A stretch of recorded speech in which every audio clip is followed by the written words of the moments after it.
이 시간 주의 성령께서 주의 말씀 가운데 임하시어 빛으로 밝히 진리로 드러내시기를 기도합니다. 제가 그동안에 세 편의 말씀을 전했습니다. 첫 번째 말씀은 에스겔 37장 마른 뼈가 하나님의 말씀과 성령으로 되살아나는 그 말씀을 증거했고, 두 번째는 에스겔 47장에 성전에서 흘러나오는 생수로 인해서 만물이 되살아나는 라파, 치유되는 그러한 역사의 말씀을 증거했고, 지난번에는 이사야서 11장 말씀, 복낙원이죠. 잃어버린 낙원이 다시금 회복되는, 성령이 임하여서 그 하나님의 나라가 회복되어서 적대감이 없어지고 평화와 정의와 평등과 공평한 나라가 이 땅에 이룩되는 그 이사야서 말씀을 증거했습니다. 이제 시리즈 말씀인데 마지막 편으로 누가복음 4장 말씀은 예수님께서 처음 나사렛 회당에서 증거하신 신년이 응했다는 그 말씀입니다. 이 말씀에 대해서 그 반응이 이제 나오게 됩니다.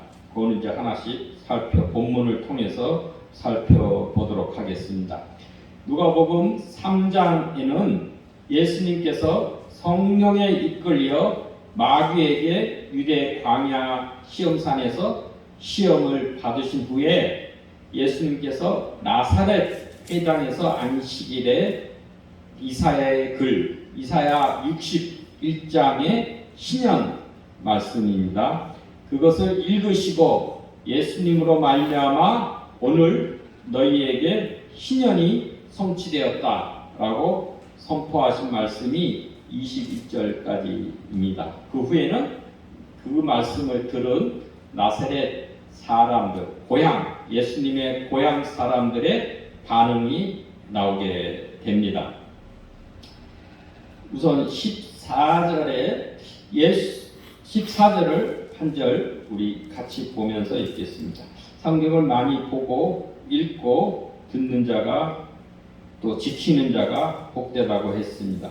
14절, 예수께서 성령의 능력으로 갈릴리에 돌아가시니 그 소문이 사방에 퍼졌고 그랬습니다. 예수님께서는 늘 성령이 함께 했어요. 성령의 권능으로 그 예수님의 사역을 감당했습니다. 예수님이 감당하신 주요 사역이 있습니다. 3대 사역. 이게 뭐냐?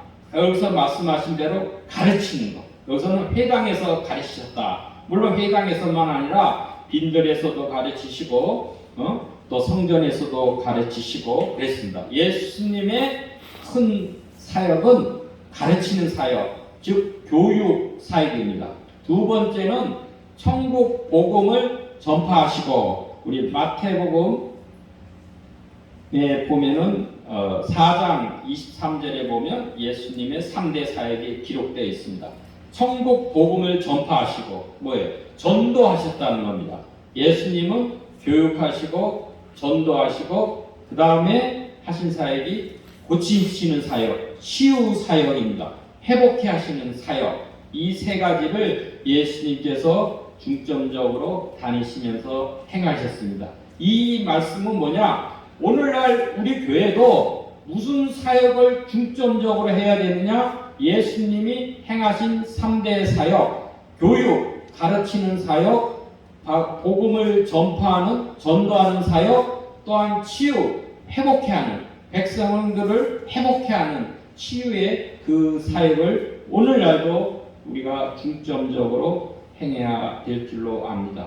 예수님께서는 탄생은 아우구스토가 포적을 하라고 명령을 해서 그 마리아와 예수님의 그 법적인 아버지이신 그 요셉과 함께 와서 베들레헴에서 말씀을 성취하기 위해서 베들레헴에서 탄생하셨죠.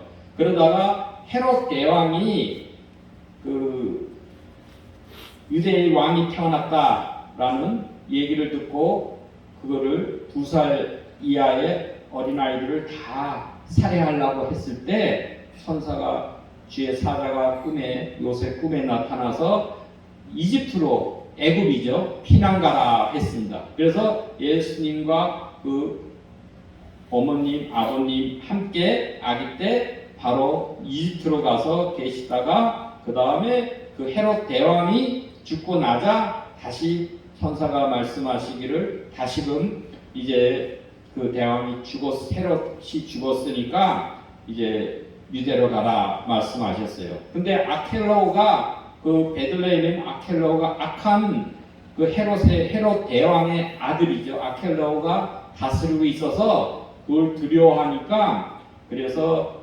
어디로 갔느냐? 나사렛으로 갔습니다. 그래서 예수님께서 성장하신 곳은 나사렛이에요.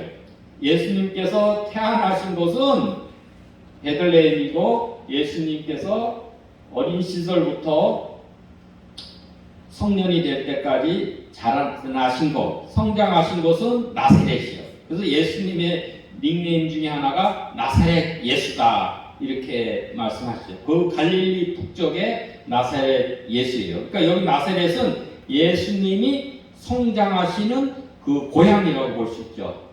그곳에서 회당에서 예수님이 말씀을 가르쳤다 이래요. 이 회당은 원래 예루살렘에는 예루살렘 성전이 있죠. 예루살렘 성전에서는 제사를 드리죠. 특히 이스라엘에 있는 모든 사람들은 다 1년에 3번씩은 예루살렘 성전에 가서 예배를 드려야 돼요. 6월절 또 맥주절이라고 그러죠. 17절 그 다음에 수장절, 장막절 이 3번은 꼭 의무적으로 가서 예배를 드리고 그 나머지 기간 안식일이나 말씀을 교육할 때는 회당에서 모였어요. 이 회당이 역사적으로는 우리 바벨론 시대 이후로 생겨났다 이렇게 학자들이 주로 얘기를 합니다. 왜냐하면 예루살렘 이스라엘 사람들이 그 바벨론에게 포로로 잡혀가서 그 바벨론 지역에 있을 때는 그 성전이 없으니까 제사를 드리지 못했잖아요. 그러나 하나님 말씀을 계속 배워야 됐고 그들의 또 모임을 갖기 위해서는 회당, 시나고그라고 하는 회당을 만들어서 거기서 유대 공동체를 지속해 나갔습니다. 거기서는 뭘 했냐? 말씀대로 교육, 말씀을 가르치고 또한 집회, 모임도 하고 또한 어떤 행사 같은 것을 하는 그런 유대인 공동체로 회당이라는 그런 조직, 그런 장소를 만들어서 유대인 공동체를 이어왔습니다. 그것이 예수님 시대 1세기에도 여전히 와서 그 유대 지역에는 한 400개 정도의 그 회당이 있었다 그래요. 그래서 유대인 성년 남자 10명만 모이면 회당을 만들 수가 있었습니다. 그 회당, 성전이 아니고 회당에서 예수님이 안식일에 그죠? 안식일에 그 말씀을 읽으셨다 그랬어요. 우리 16절 읽겠습니다. 예수께서 그 자라나신 곳 나사렛에 이르사 안식일에 늘 하시던 대로 회당에 들어가서 성경을 읽으려고 서심해 그랬어요. 예수님이 성장하신 그 고향이 나사렛인데 그때도 예수님 시대는 사실 구약 시대예요. 아직도 예루살렘 성전이 있었고 거기서 제사를 지내고 안식일을 지키는 그 구약 시대를 예수님은 거부하지 않으시고 그 안식일을 잘 준수를 하신 거예요. 그래서 늘 하시던 대로가 뭐예요? 습관적으로 예수님은 어려서부터 안식일을 충실하게 잘 지키셨다라고 볼 수 있죠. 늘 하시던 습관대로 회당에 들어가셔서 성경을 읽으려고 서심해 그랬습니다. 그런데 17절부터 다시 읽겠습니다. 선지자 이사야의 글을 들이거늘 책을 펴서 이렇게 기록된 데를 찾으시니 곧 그러니까 선지자 이사야의 글, 이사야서 61장의 신년에 대한 그 기록, 그 말씀을 예수님이 찾으셨다는 거예요. 그럼 의도적으로 예수님이 신년을 선포하시기 위해서 그 본문을 찾아서 읽으셨다. 우리가 그렇게 이해할 수가 있습니다. 어떤 본문이냐? 이사야 61장 말씀인데 여기 또한 기록이 되어 있습니다. 주의 성령이 내게 임하셨으니 이는 가난한 자에게 복음을 전파하게 하시려고 내게 기름을 부으시고 나를 보내사 포로된 자에게 자유를 눈먼 자에게 다시 보게 함을 전파하며 눌린 자를 자유롭게 하고 주의 은혜의 해를 전파하게 하려 하심이라 하였더라 했습니다. 이 말씀이 이사야 61장의 신년에 대한 그 말씀입니다. 신년이라는 말은 그 기쁨의 해다 이런 기쁜 해다 이런 1년 2년 할 때 해자입니다. 기쁨의 해. 그러니까 영어로는 그래서 주빌리라고 그렇게 해요. 기쁘다, 환호성을 치다, 뭐 그런 의미입니다. 기쁨. 근데 히브리 말로는 요벨이라고 해요. 요벨이 수양의 뿔입니다. 왜냐하면 신년을 선포할 때는 그 아침에 요벨 수양의 뿔을 뿡 해서 나팔을 크게 불어요. 그래서 우리 히브리 말로는 요벨 그러면 이라고 그날을 그렇게 칭했고 언제 그러냐?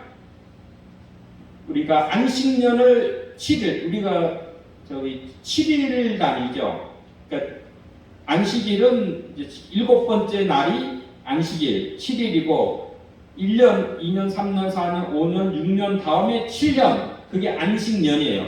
7년 때는 다 땅이 쉬고 모두가 다 농사를 안 짓고 쉬어요. 7년을 7번째 하면 77에 49년이 되잖아요. 그 다음 해가 50년 될 때 그때 바로 대속죄일 용키프르라고 하죠. 대속죄일 때 그 나팔을 불어서 다 자유케 하는 모든 것을 다 회복케 하는 그 날을 여호와의 해를 선포하게 되는 것입니다. 그래서 그때는 모든 것이 되돌아가게 돼 있어요. 모든 농토라든지 소산이랄지 노예들이랄지가 모두가 다 원래 본 주인에게로 돌아가는 거예요. 예를 들면은 그게 50년마다 한 번 오는 거예요. 50년이면 대부분 일생에 한 번 오죠. 뭐 100세 이상 사는 사람은 드문다고 보니까 일생에 한 번 맞는 거예요. 그때 한 번. 왜냐하면은 가난한 사람들은 자기 농토가 있어도 무슨 피치 못할 사정에 의해서 그걸 팔 수가 있어요. 다른 사람한테. 그럴 때 자기의 가장 가까운 친족, 근족, 고엘이라고 그러죠. 친족이 그것을 다시 사가지고 그 농토를 돌려줄 수가 있어요. 그렇지 못하면은 50년이 될 때는 무조건 자기가 팔은 농토가 다시금 원 주인한테로 되돌아가게 돼 있는 거예요. 그리고 노예로 잡혀갔다가 내가 빚을 지었으면 고대 사회는 노예로 끌려가요. 종살이를 하게 돼 있어. 내가 빚을 못 갚았으니까. 그래도 50년이 될 때는 다시금 노예에서 해방되는 그 해. 그러니까 기쁘죠. 해. 그래서 여기서는 바로 은혜의 해라 그래요. 자기가 무슨 다른 대가를 치르고 노력을 해서 그런 게 아니라 순전한 하나님의 은혜로 거저 모든 자유와 모든 재산과 자기의 지위를 다시금 회복해 되니까 그래서 은혜의 해 또는 사면의 해 우리 구원의 축제의 해 라고 이렇게 부르게 되는 것입니다. 근데 이게 여호와의 이게 이사야서 61장에는 하나의 은혜의 해라고 하고 또한 하나님의 백성들의 대적자들한테는 보복의 날이다도 말씀을 했어요. 그러니까 우리가 양면성이 있어요. 여호와의 날 메시아가 도래했을 때에는 믿는 자, 예수님을 믿고 따르는 사람한테는 기쁨의 날, 구원의 날, 우리 복된 축제의 날, 생명의 날이 되지만은 영생에 이르는 길이 되지만 예수님을 복음을 믿지 않고 거부하고 불신하는 자에는 그 날이 바로 멸망의 날이요 영벌에 처하는 그 날이 보복의 날이 된다는 그런 말씀입니다. 여기서 이제 우리가 복음 전파도 마찬가지예요. 사도 바울이 복음을 선포할 때도 소동이 일어났다 그랬어요. 왜 소동이 일어났냐? 복음을 받는 자, 복되게 받는 자가 이는 좋은 소식으로 복음이 임하지만은 복음을 거부하고 그것을 불신하는 자들한테는 복음이 나쁜 소식, 저주의 소식이 될 수도 있는 거예요. 그런 양면성이 있게 됩니다. 그럼 여기서 볼 때 우리가 가난한 자, 포로된 자, 눈먼 자, 눌린 자들은 누구이냐 우리가 한번 생각해 볼 수가 있습니다. 이들은 가난하다는 것은 우리가 물질적으로 궁핍한 거, 부족한 거, 또 가난하다고 볼 수가 있고 무슨 심령, 마음이 또 가난한 것도 가난하다고 볼 수가 있겠죠. 또 포로된 자는 뭐에 잡혀서 노예가 된 자, 우리가 다른 말로도 보면은 우리가 죄와 이런 다른 것에 노예가 된 자가 우리가 포로된 자로 볼 수도 있고 또한 눈먼 자, 또 영적으로나 우리 육신적으로나 눈이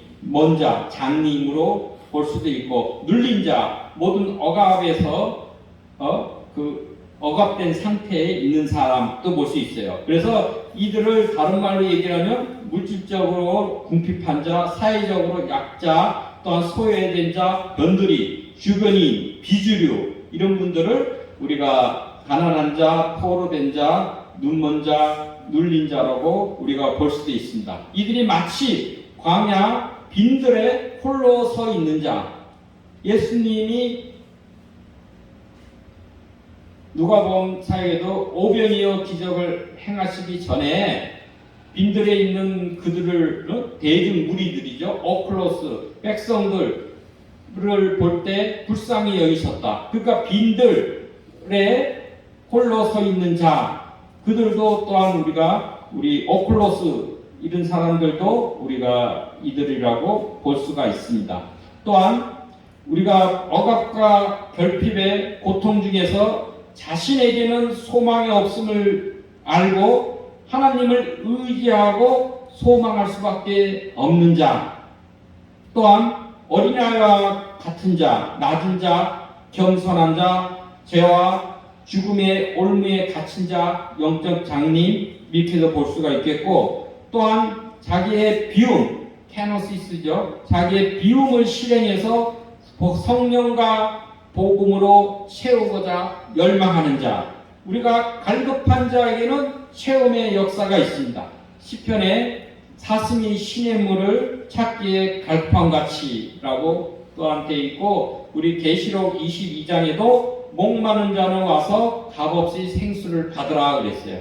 우리가 그런 하나님의 복을 받으려면 우리 또한 하나님의 그 값진 말씀에 우리가 갈급함, 목말라함이 있어야 되는 것입니다. 그 목말라함에 하나님께서는 값없이 주시냐, 복되고 값진 말씀을 값없이 그 목마른 자에게 주신다고 말씀하고 계십니다. 그래서 그런데 다시 그러면은 이 본문 말씀으로 가서 20절 말씀을 읽겠습니다. 책을 덮어 그 맡은 자에게 주시고 앉으시니 회당에 있는 자들이 다 주목하여 보더라. 이에 예수께서 그들에게 말씀하시되 이 글이 오늘 너희 귀에 응하였니라 하시니라. 이거는 이사야 61장의 말씀을 읽는 거는 뭐 다들 익히 아는 말씀이고 귀한 말씀이죠. 그런데 예수님께서 무엇을 하시냐? 이 신년 메시아의 도래죠. 여기서 보면은 예수님께서는 성령이 임했다 그랬고 내게, 그 다음에 복음을 전파하나, 성령이 임하고 예수님은 전파자, 복음 선포자이시고 기름을 부으셨다. 메시아라는 얘기죠. 그죠? 우리가 여기 그리스도, 헬라어로 지난 시간에 얘기했죠. 헬라어로는 그리스토스, 그리스도고 히브리 말로는 메시아, 기름 부음을 받은 자, 예수님이 이런 말씀, 이사야 말씀을 읽고 나서는 이가 바로 나다는 얘기예요. 오늘 예수님으로 인해서 이 신년이 성취됐다. 예수님이 오심으로 이 신년의 역사가 회복되고 일어났다라고 말씀을 선포하고 계신 겁니다.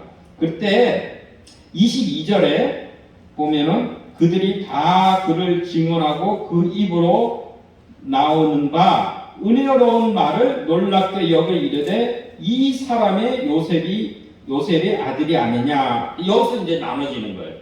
이들이 순수하게 은혜로운 말, 그죠? 이 신년이 얼마나 귀하고 기쁘고 감사한 말씀이에요. 그 말씀이 오늘날 너희 현장에 이루어졌다. 오늘 우리 사회에 이런 신년의 역사가 다시금 회복되는 이 역사가 일어났다는 것은 굉장히 은혜롭고 감사하고 기쁜 말이죠. 그 말씀 자체로만 받으면은 놀랍다고요. 마블드, 놀랍고 감동되었단 말씀이에요. 그런데 그 말씀을 떠나서 예수님을 딱 보는 순간, 말씀을 선포하는 이가 누구다? 고향에서 성장한 요셉의 아들, 목수라고 그랬죠? 요셉의 별 볼일 없는 그런 가난한 자의 아들, 요셉의 아들이다라고 예수님을 그런 시각으로 편견과 외모로 봤을 때는 이들이 이제 퀘스천을 갖고 반감을 하는 거예요. 너가 이 성장할 때도 봤는데 내가 네 자란 과정, 집안의 사정, 네 부모, 형제들 다 알고 있는데 너가 어떻게 이 메시아가 되느냐, 신년을 성취하는 사람이 되느냐, 그거 했을 때는 이 반감을 가지게 되는 거죠. 그렇게 해서 23절에 뭐라 그랬냐면 예수께서 그들에게 이르시되 너희가 반드시 의사야 너 자신을 고치라 하는 속담을 인용하여 내게 말하기를 우리가 들은 바 가버나움에서 행한 일을 내 고향 여기서도 행하라 하리라. 예수님께서 그들의 심중을, 마음을 아신 거예요. 그래서 말씀하시기를 속담을 하나 얘기했죠. 의사야 너 자신을 고치라 하는. 이 말은 무슨 말이냐? 저희 기록이 돼 있죠. 우선 의사가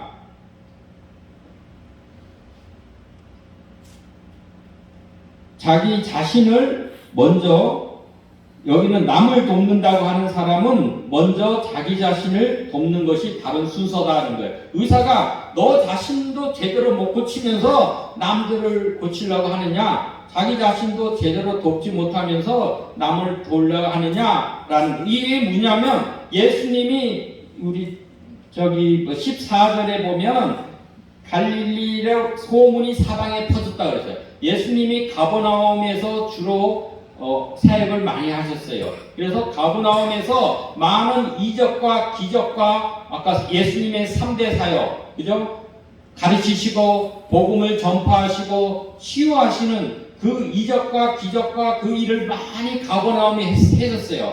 그런데 너가 가버나움에서 할 게 아니라 이 나사렛, 너가 자란 이 고향에서부터 그것을 행해라 이 얘기예요. 이제 나사렛에서 왔으니까 나사렛에서도 마찬가지로 다른 지역에서 행했던 이적과 기적을 나타내라. 이제 그거를 그들이 요구하고 있는 것을 예수님이 지적을 하신 것입니다.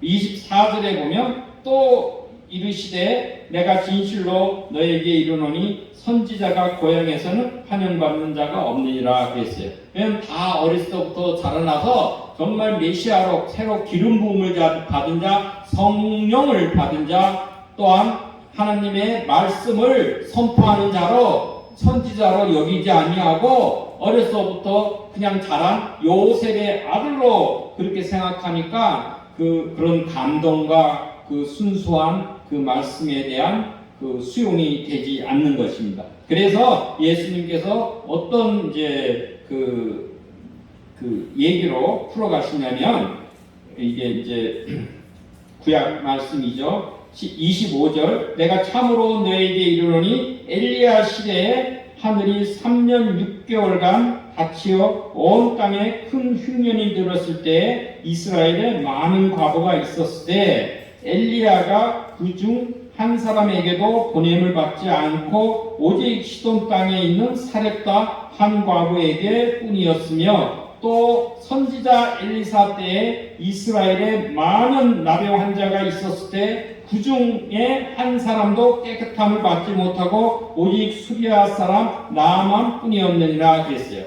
이 엘리야가 가뭄이 들었을 때에 유대 지역 이스라엘에 있는 사람들한테 가서 양식을 구하고 그 사람들에게 기적을 베푼 게 아니고 이방인, 그죠? 이 시돈 땅에 있는 사렙다 과부, 이방인한테 가서 그 음식을 또한 얻고 또 그 음식을 대접한 그 사렙다 과부의 가정은 그 가뭄이 끝날 때까지 양식이 끊어지지 않았다고 했어요. 그 복을 내렸다 이거예요. 그게 이방인한테 이 사역을 한 거죠. 엘리사도 마찬가지예요. 이스라엘에 많은 그때 병든 자가, 문둥병자도 있고 병든 자가 있지만 이스라엘 사람들을 치료하지 않고 시리아 사람, 아람 사람, 나만 그 장군을 그거를 문둥병을 낮춰줬다 이거예요.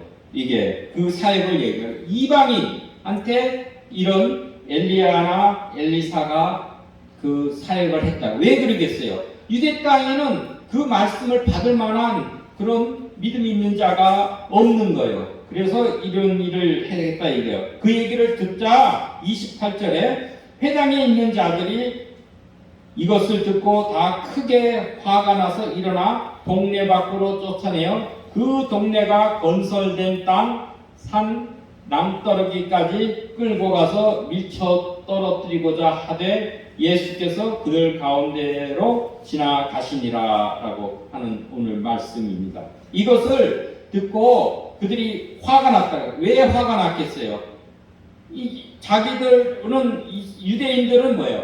내가 선민이라 이거예요. 하나님이 나를 택했다. 착하다는 선민이 아니라 하나님께 택함을 받았다. 선택을 받았다는 선민이라는 자기 특권의식과 자부심과 자긍심이 대단한데 그것을 짓밟고 오히려 이방인들한테 그 사역 복이 임했다고 하니까는 이들이 자기가 무시당했다고 생각하고 이런 민족의 하나의 반역자로 여기게 되는 거예요.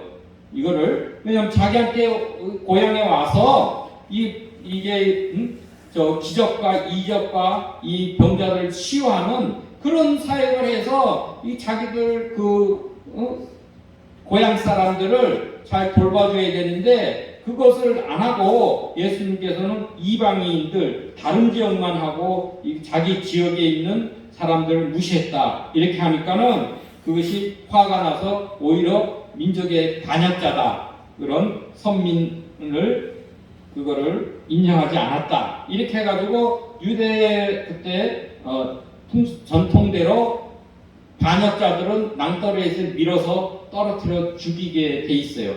그래서 예수님을 끌고 그 높은 거기 언덕 거기 가가지고 낭떠러리에서 밀어 떨어뜨리고자 그렇게 했던 것입니다.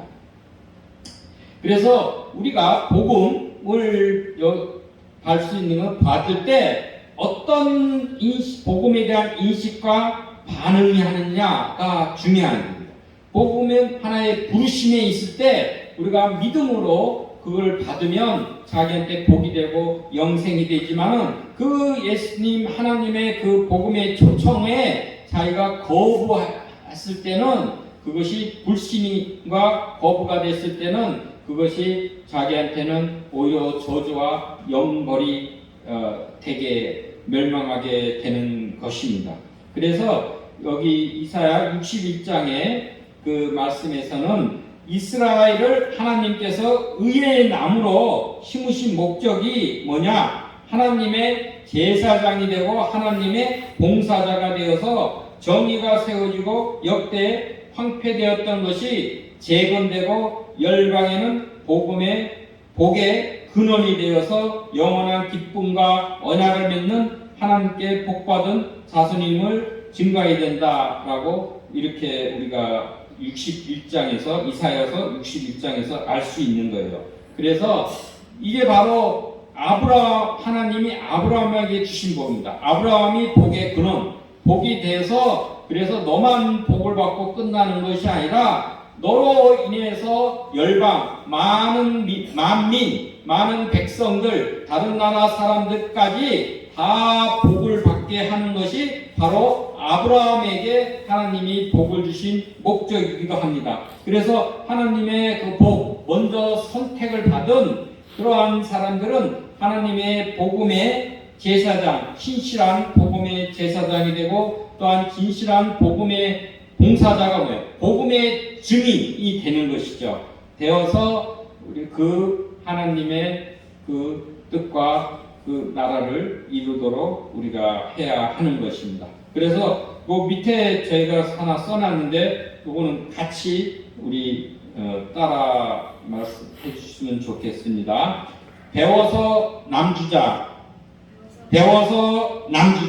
벌어서 남주자가 이게 아브라함의 복의 자손의 증거이기도 합니다. 그래서 우리 이기심이 세상 사람들은 다 이기심 넓은 길로 할지라도 우리는 좁은 문, 좁은 길, 이타심의 길로 가야 할 줄로 압니다. 네, 감사합니다. 제가 한번 우리 기도 드리겠습니다. 하나님, 오늘 귀한 신년의 말씀을 저희한테 증거하시고 그 말씀이 예수 그리스도를 통해서 이루어졌다 하셨사오니 저희가 주의 말씀을 듣고 저와 또한 희년의 그 기쁨이 임하고 주님의 복음의 제사장과 신실한 복음의 증인 또한 봉사자들로 많은 이들을